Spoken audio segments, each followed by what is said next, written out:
much. Man, it rained last night. It was coming down. This morning, I'm going to try to get in a little bit of sanding before I head out to my locksmith job, just to try to get a little bit done. So let's take a look at where we're at on this. This should have had time to dry and cure out. Whenever you're doing wet sanding like this, you need to be really careful on your final one so you don't burn through, because I really don't want to get down into the layers that I've had trouble with. So I'm going to hand sand this for the most part. The first thing I'm going to do is shoot the inside of the doors, get all that cut in, and the bottom of the hood. Kind of like I did with the last time. So I'm going to wet sand this down. Once I get it dried up and prepped, the hood I'm going to do the inside of it, get it all cut in, and then I'll do the other side. Yeah, it looks like the rain clouds are coming in again, but this looks really good. The hood is one of the most noticeable parts on the whole vehicle, and it's one of the larger areas, so I try to get this pretty straight. This, I dropped an air hose or something into it, and it kind of messed up the primer, so when I sanded it down flush and flat, then it got into the self-etching primer just a little bit, so hit that with some primer, and probably here and here, and this thing will be ready for the top coat. Now I'll flip it over, and I'm not as concerned on the underside. It just needs to be the same color, so that's awesome. And weather permitting today, I'm going to hopefully get these two doors sanded out. Basically the same thing. It's been sanded down once. Just go through, make sure that it's smooth, and try not to burn through as much as possible, and we should be ready to get going on these. Alright, so I flipped the hood over, and this is really a pain in the butt because of all the recesses and little panels on the inside. I noticed there was still a lot of shiny spots from the last paint job, so I went ahead and just spent probably about 30-45 minutes hand sanding all those shiny spots. Now I'm going to wash it down with some dishwashing detergent, just some Dawn, and a Scotch-Brite pad, and make sure that all the debris and crap was off of it. This is the back side of the hood, so I'm not super concerned about it, but if you really don't want the paint just to fall off the truck, it's good to go ahead and spend a little time prepping it.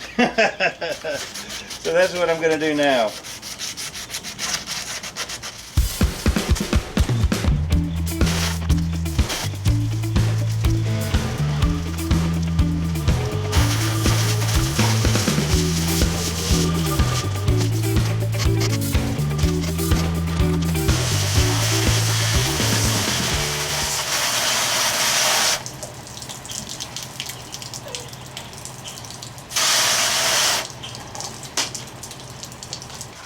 Okay, so I let it sit out in the sun a couple hours, make sure it's good and dry, because this thing will hold water every little crevice and crack, so it should be good and dry. I wanted to show you these. Toyota 4 Low makes these reproduction stickers, and they're actually excellent quality. You can go to their website. I'll put a link down below. And this is going to go on the inside of the hood here, and it will look like a factory. I think it'll go like that, though, actually. Yes, there we go. Like that. They're going to go on the hood, and it will make it look very excellent. It will make it look like a factory restoration.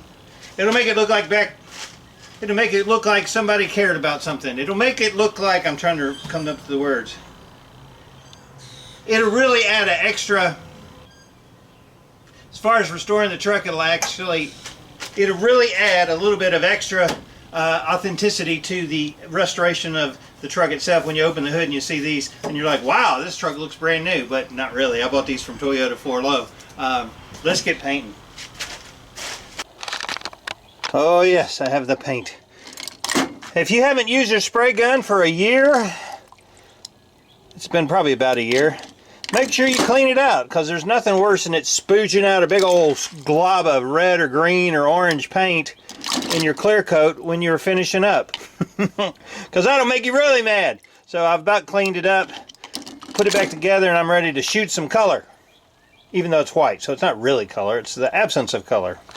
Okay, so I got my paint in here. This is my base coat, and then the urethane reducer, it's going to be 2-to-1. So I'll put 2 ounces of this with the 4 ounces of that, mix it up, and we'll be ready to shoot.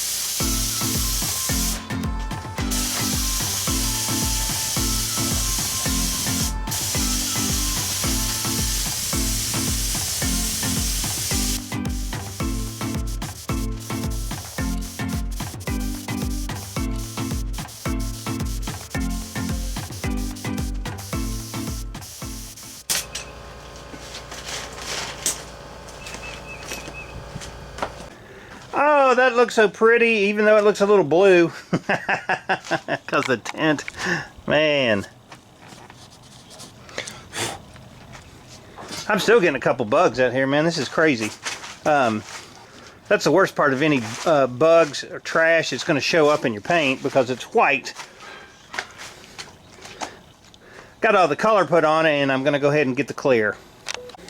Alright, I'm going to be shooting the Restoration Shop, which is TCP Global's brand. It came in the kit. This is a 4-to-1 mixture, so I'll probably mix up 4 and 1. Go from there. If I have to mix some more, I will. But we're going to clear the crap out of it.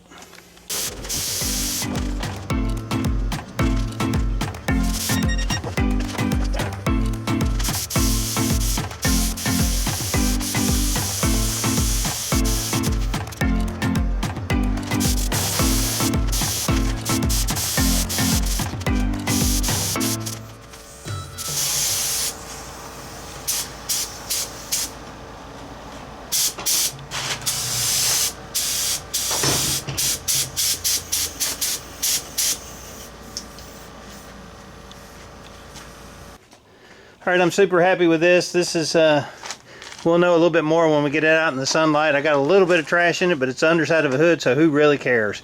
It's going to look awesome once it's on the truck.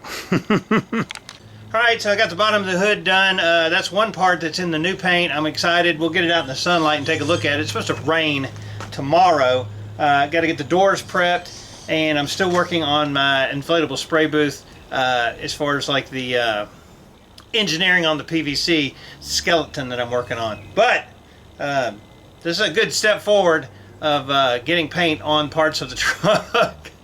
Keep watching. I might end up getting this thing painted one day. I'm David from the Redneck Garage. Keep turning wrenches.